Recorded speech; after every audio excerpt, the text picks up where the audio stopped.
आखिर हमारी जीत हुई मुल्ला। वाह वाह। मैं तो कहता हूँ ये खलीता नहीं, खुद एक खजाना है, और इस खजाने के एक एक लफ्ज में इस मुल्क की तबाही है, बर्बादी है। क्या लिखा है उसमें? आम्हाला सांगा ना युवराज, त्या दिलेर खानाला लिहिलेल्या खलित्यात काय लिहिलंय तुम्ही? म्हणजे नक्कीच काहीतरी विचारपूर्वक लिहिलं असणार. आम्ही लिहिलंय विचारपूर्वक. फक्त आता दिलेर खानानं विचारपूर्वक वाचलं पाहिजे. म्हणजे येसो आम्ही अशा शिताफीनं मजकूर लिहिलाय की ज्याचा अर्थ आहे एक, पण वाचताना निघेल दुसराच. तो सुनो मुल्ला, संभा लिखता है कि रुस्तम जंग दिलेर खान साहब युवराज संभाजी का प्रणाम। वाह। आगे लिखता है कि आपका खत मिला, पढ़कर बहुत खुशी हुई, बड़े लंबे अरसे बाद आपने हमें याद किया। सचमुच आप तो मुगलों की जेब हैं। हुजूर, जेब मतलब? मुल्ला, जेब मतलब शोभा। दिलेर खान मोगलांची शोभा. इथं जेबचा अर्थ आहे खिसा. खिसा? खिसा? पण दिलेर खान मात्र अर्थ काढणार मोगलांची शोभा. वा, छान. आणि त्या खिशात पागलपन। संभा लिखता है कि आप में जो मुगल सल्तनत की सेवा करने का पागलपन है वो और किसी में नहीं, हम आपकी शूरवीरता के कायल हैं। इसलिए हम आपसे बहुत जल्द मिलना चाहते हैं। अगर आपसे नहीं मिल सके तो हमारी तलवार जंग में लगेगी। संग में लगेगी मतलब? मुल्ला, जंग का मतलब है लोहे में जंग लगना, समझे? काय लिहिलं हे युवराज? हमारी शमशेर जंग में लगेगी म्हणजे गंजून जाणार? उलट त्या दिलेर खानाला इशारा दिलाय आम्ही. जंग म्हणजे युद्ध करेल आमची तलवार. आपका हर काम जलील हो। जलील हो? हाँ मुल्ला, आगे सुनो। लिखता है कि हम हर काम में आपको जलील होता देखना चाहते हैं, इसलिए खुदा से लंबी उम्र की दुआ करते हैं। और हम भी यही चाहते हैं कि आप एक लंबी उम्र तक जिंदा रहें, स्वराज्य की हित के लिए।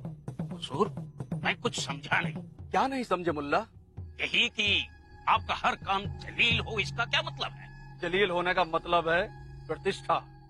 हम हर काम में जलील हो जाएं और स्वराज्य की हित में वो हमें लंबी उम्र की दुआ देता है।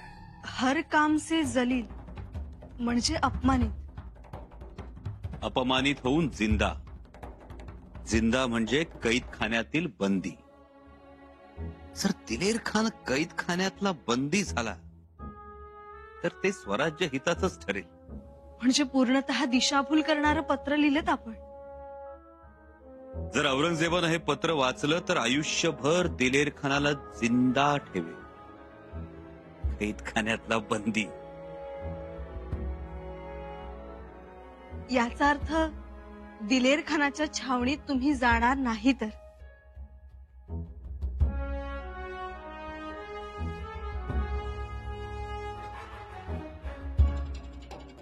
जाणार तर? जाणार? जाणार, पण सासूरवाडीला. काय? सासूरवाडीत? पंक्तीचं निमंत्रण आहे आम्हाला. जायला नको? आपल्या माणसांची मनं जपायला हवीत युवराजी. बहुत खुश हैं। जानते हो क्यों? क्यों हुजूर? वो इसलिए मुल्ला कि मुगल सल्तनत के खिलाफ एक आवाज उठी थी, शिवाजी की। और उस शेर दिल सिवा का उतना ही शेर दिल बेटा है संभाजी। इस मुल्क का बहुत बड़ा सपना है वो। और जानते हो जब वो खलीता भेजता है तो क्या होता है? तबाही।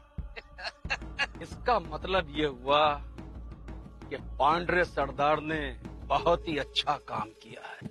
पांडरे सरदार, या खुदा, अब तक तो उसके गले में फांसी का फंदा होगा, मर गया होगा वो। नहीं मुल्ला, उसका मरना इस वक्त लाजमी नहीं।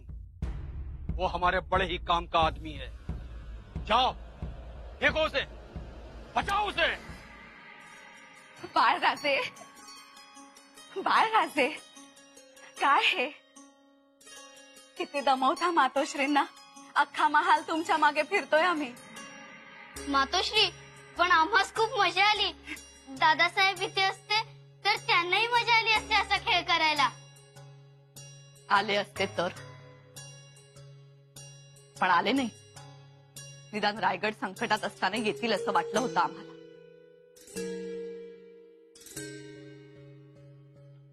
दादासाहेब येतील.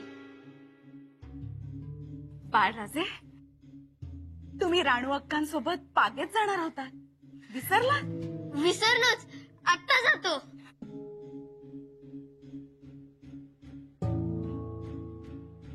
थोरल्याबाई साहेब, धाकट्याबाई साहेब, आम्हाला परत या विषयावर बोलायचं नाही. निरोप पोहोचता होऊनही शंभूराजे आले नाही. प्रसंग काय? अशा वेळी मनातील अडी बाजूला सारून त्यांनी इथं असायला हवं होतं. खरंय, त्यांचं इथं येणं अपेक्षित होतच, पण निरोपही आला नाही. आम्हाला तर काळजी वाटते हो. काळजी तुम्हाला वाटते? काळजी त्यांना वाटायला हवी होती. रायगडाची, स्वराज्याची. आमच्या खाली त्याला साधं उत्तरही दिलं नाही त्यांनी. एवढी रीतभात पाहिली नाही. रीतीचं एक वेळ बाजूला ठेव, परंतु इथे काय झालं असेल हा विचारही त्यांच्या मनात आला नसेल का? एवढी बेफिक्री? आम्हाला तर असं वाटतं काहीतरी अडचण आली असावी, काहीतरी कारण असणार. कधी कधी असं वाटतं या अडचणी, ह्या समस्या, ही संकट पाचवीलाच पुजली आहेत आमच्या शंभूराजांच्या. काय झालं असेल, कसे वागले असतील हा विचार करून खूप त्रास होतो आम्हाला. धाकट्याबाई साहेब, हे सगळं महाराजांना कळेल तेव्हा काय होईल? जगदीश्वराकडे साकडं घालण्यापलीकडे आम्हाला तर काही सुचतच नाही. साकडं तर घाला, परंतु शंभूराजे गडावर आल्यावर त्यांची कान उघडणी सुद्धा करा. आम्हाला त्यांचं वागणं पटलेलं नाहीये. आम्ही दुखावलोय हे त्यांना कळू द्या.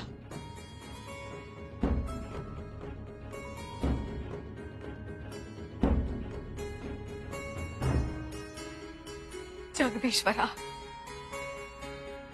कुठली परीक्षा पाहतोय शंभूराजांची?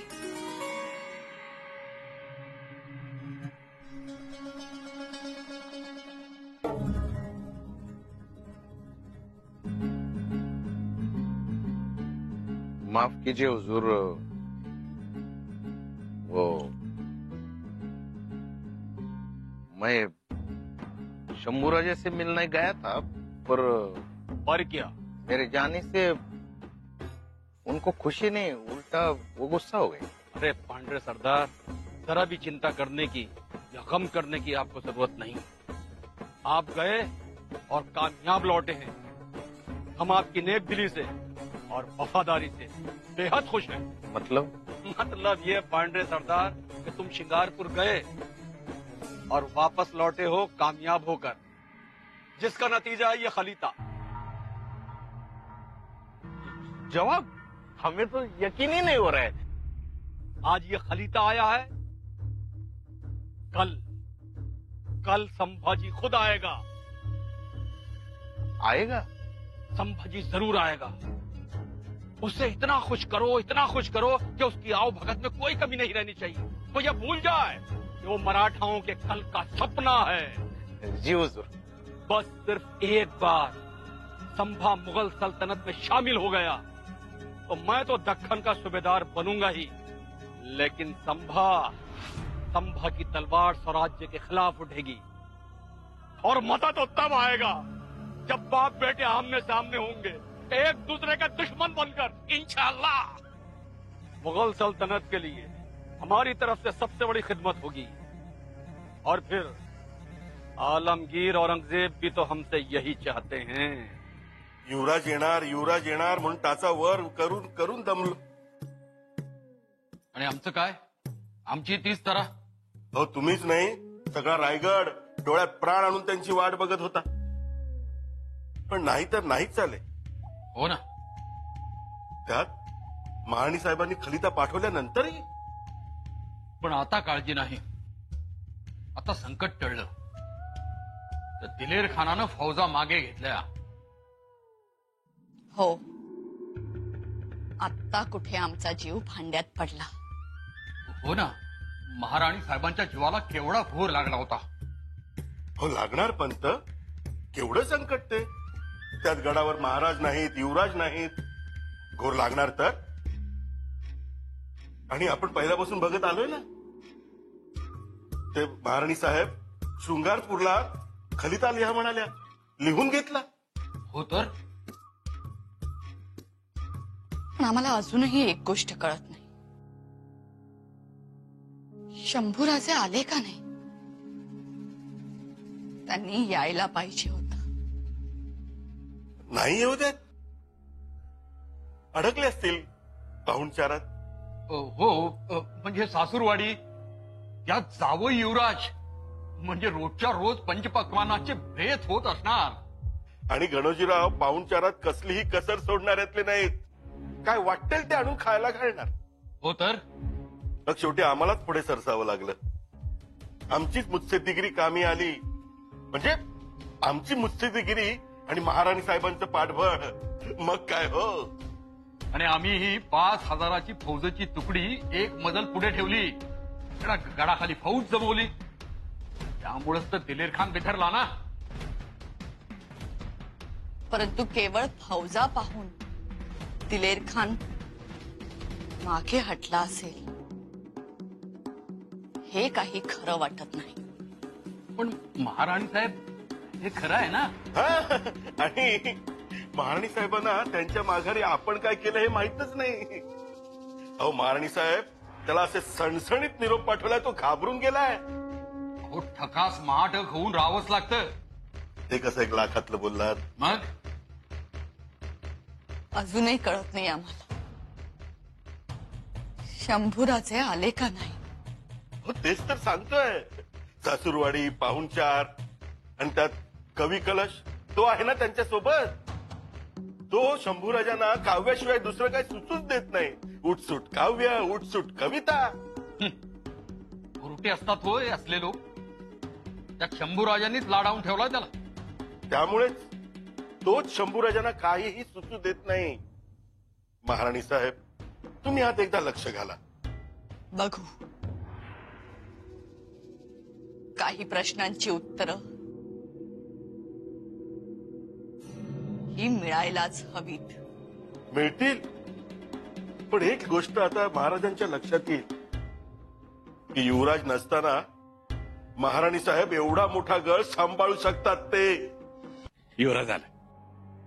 गणजी युवराज आला. अहो ऐकलत का? आमचे दादासाहेब आले. गणोजी राजा, अहो सुनबाई काय म्हणाल्यात? काय झालंय काय? माहित नाही पण जरा नाराज आहेत. दादासाहेब अहो काय झालंय? नाराज का आहात? नाराज होणार नाही तर काय. एकांती तरी गोष्ट आमच्या मनाप्रमाणे होऊ देतात का युवराज? गणूजी मामासाहेब बोलू देतात. बोला गणोजीराव. युवराज, आज जेवायला येणार आहेसा ह्यो निरोप अगोदर दिला असतासा तर आधी 4 हरणं मारून आणून ठेवली असती का नाही? झकास बेत जमिवला असता की. एवढंच ना, नंतर जमवू.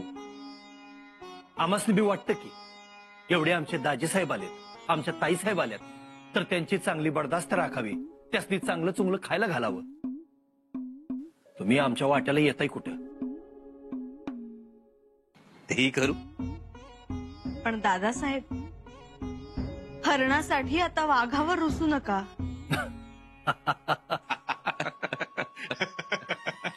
खरं म्हणजे तुम्ही याला असं वाटलंच नव्हतं. मामासाहेब येतो म्हटल्यावर येणारच. तसं नव्हं. पर फौजा उभी आहेत सीमेवर. शिवाय दिलेर खानची लोक बी येत जात होते. होय तर त्यात आम्ही बी तयारी केली होती. जमव सुरू केली होती फौजाची. का बरं?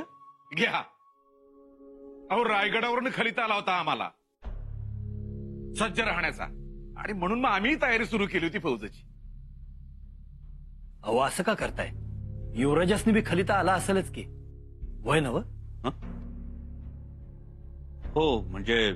आणि आम्ही तर. दादासाहेब काय हो, तुमचं उठसूट राजकारणच असतं. नाहीतर काय. अहो आता एवढं जावई बापू आले तर गोळा मिळाना त्यासनी पंक्तीला बसवायचं. तर तुमचं आपलं हाय, फौजा काय, खलिते काय, दिलेर खान, फिलेर खान काय. बाबा भूक लागली आम्हाला आता. घ्या. वय वय महिपती, जा बरं दिवाणखाना झाडून घे आणि पाठ मांड.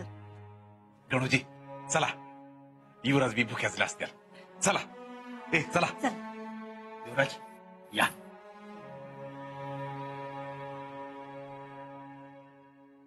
पाहिलं युवराजनी, रायगडावरून तुमच्या पिताश्रींना खलिता येतो.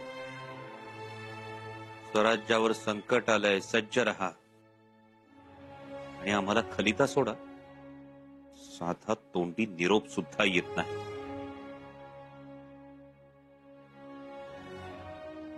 युवराज, आता ताटावर हा विषय नको.